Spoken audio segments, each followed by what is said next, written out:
Hello again, this is Robert Williams at My Common Sense Politics, either .com or .net, here at Moores, New York.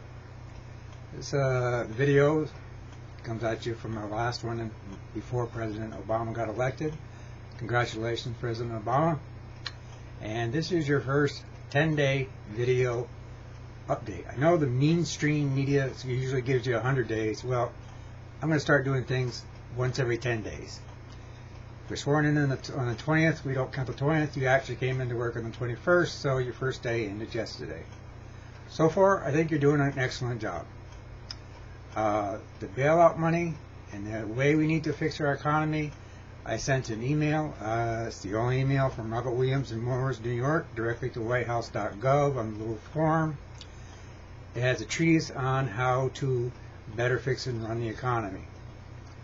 The Federal Reserve Bank is a private bank, and in 1913 it was given the privilege of being the nation's bank, okay, and it charges us for that privilege. That's got to turn around. Anybody in America today can go out and get a no-charge credit-bearing interest checking account, so that when they deposit their money in that private bank and write checks, there's no check fees, there's no processing fees. It's actually, we make money on the money we deposit that remains in our account. The Federal Reserve has never paid interest to the United States Treasury for the privilege of being the bank of choice for the United States government. That has to change. And in America Inc., which was in that link that I left at that email to Washington, to the whitehouse.gov, there's a plan that goes about on how to do this. I skipped chapter 5 and it's a little short on the numbers. I want to run through some numbers right now. The Federal Reserve Bank should pay back to the United States Treasury 0.01% of the monies allocated for federal governmental operations. This is all the money that the federal government needs to operate and the money that it sends to the states. The Federal Reserve Bank, which is a private bank, again remember, must pay the United States Treasury 0.025% for any currency that is printed and deposited into the Federal Reserve for fractional banking into the free market. Now, the Federal Reserve Bank should be regulated to only charge 1% interest of the money that is lent out to other banks, either throughout the country or throughout the world. They're capped at 1% interest rate. That means that they already make 0.9% interest from the federal budget, and they're making 0.075% on the monies that are used for commercial applications from that 1% interest that they can charge to other banks. So they're going to make a profit.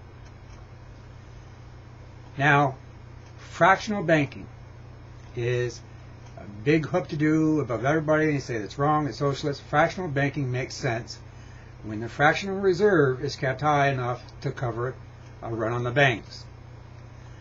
Now, I recently gave an off-the-cuff figure of 90% that the Federal Reserve has to keep in hand.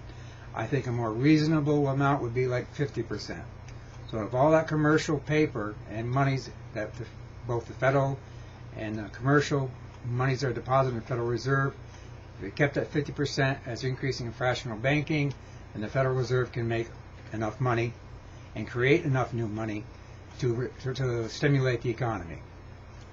Now also, the Federal Reserve Bank must pay taxes back to the U.S. Department of Treasury on all the monies they make, minus, okay, they can take this deduction, minus the 0.01% that they have to pay for the federal budget that we put in for federal operations, and minus the 0.025% that we put into the Federal Reserve for credit-free markets, for the free credit markets and the other banks that can, for economic free capitalism. This is the way that can work. And the only way this is also going to work is if we freeze currency rates.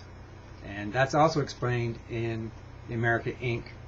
document that I sent to the White House. And it's also available through My Common Sense Politics, either .com or .net.